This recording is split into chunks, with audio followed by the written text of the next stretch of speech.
Hello everybody and welcome to Favorite Rugby on Favorite Sport for today's Scarlets versus Sharks preview, and a pretty important game for the Sharks. And I think that, judging by the strength of their squad, kind of really demonstrating just how important this game is. Scarlets captaining the side, which is just stacked, absolutely stacked, and against the Scarlets side, who I think in theory, you kind of hope they don't have an answer for such a stacked Sharks side, but the Sharks side has just had a habit of not being able to perform when they needed to, and right now it really needs to. And people are saying it's a side that can't perform without their Springboks. So also, I suppose, there's a bit of onus on the Springboks to be able to come back and prove that they will perform with their Springboks, and that they are the difference. But yeah, before we look at the two teams, please do smash a like on the video. Please do subscribe to the channel. We've been going to be live for all 4 URC games this weekend, as well as Sharks versus Western Province Currie Cup on Sunday. So much rugby being covered on the channel in the next couple of days. Should be really exciting. If you look at the two teams, we'll start with the Scarlets, shall we?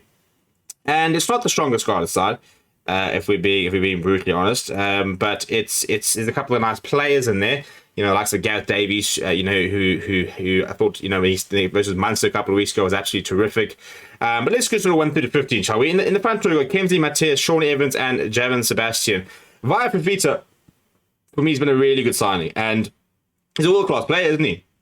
He's playing international rugby. He's just a massive unit, but also pretty depth with his skill set, actually, when he gets going. He's next to Sam Lassie. Then you've got Josh McLeod captain the side next to Dan Davis and Sione Talamafoni in that loose chair. It's a good pack, and I think the pack is something where the Sharks have really struggled now, and you really need to see the Sharks pack start to dominate, come out and make a difference. Because I think that lately they've been outplayed, and that kind of put a lot of pressure on the back line, because when your pack's going backwards, when you can't find any ascendancy from set pieces, from scrums, within your pack, you're always going to struggle with the back line. Now, Gareth Davies is an absolute class operator. So many international games for him. He's got so much experience, and he can make things happen. You've also got Kieran Hardy coming off the bench, so really nice, good depth there at scrum half. He's next to Sam Costello, who needs to put in a good performance as well, to get this team really going. Ryan Conbeer, Steve Evans, the two wings, and you've got Tom Rogers at fullback, Johnny Williams and Joe Roberts in the centres. Off the bench, Taylor Davies, Steph Thomas, Sam Wainwright, Morgan Jones, Aaron Shingler, Kieran Hardy, Dan Jones, and Nicholas. You then look at the Shark side, and as I said, the Shark side are not taking any chances, because this is how they are lining up this weekend. As I said, Sia Khaleesi captaining the side, Oxenchair, Bongi Manami, Thomas Latoy. How's that for a front row? All Springbok front row is in there. Ian Etzebeth next to Emil van Heerden, Vincent Tuka, Sia Khaleesi, Pepsi Buthelezi. That loose chair physically can't get any better, I don't think. Jaden Henderson to the starting lineup next to Cohen Bosch. This just Springboks littered amongst this 15. Marcus Willem-Pimpy back in the side, Werner Cock at 14, Buddha Chamber at 15, Rowan Janssen Rensburg next to Lecanio, the GOAT. It's a Sharks team picked to doesn't matter what Scarlets pull out, they will be better. And even if you look at this bench of Kieran van Vuuren, Intuko Nsunu, Carlos Salia, Brian Krobler, Seeker Boston Norche, Grant Williams, Ben Tapawai, Thacker Abrams. This team's pretty close to a team again. I think I said in my Bulls preview, if they were to play in a final tomorrow, it's probably kind of the team they go with. So they have gone absolute full strength, because they can't afford to lose.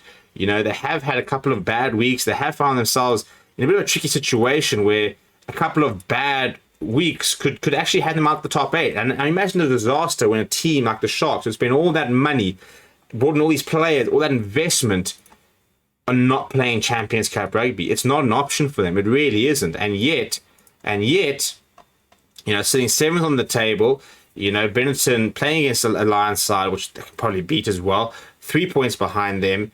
Cardiff, is a bit further back, but Connacht and Benton are right on their heels of the likes of the Sharks and even the Bulls. So they can't afford to slip up. And it's a team that's basically put out that can't slip up, but any team can be beaten on the day. It's a phenomenal team. It really is. It's a team that would not look out of place in the Champions Cup final, but the performances have yet to really match the players and the caliber of personnel occupying the jerseys. And hopefully this weekend, maybe for them, they can kind of flick a switch. Hopefully kind of the break between the Springboks and and having sort of less rugby in the last couple of weeks is really sort of going to rejuvenate, reinvigorate some of these players and the team itself. But we really need to see something this weekend, don't we? Let me know what your predictions are down in the comments below. Please do smash a like on the video. Please do subscribe to the channel as well. Thank you very much for watching. My name is Stephen. I'll chat to you soon.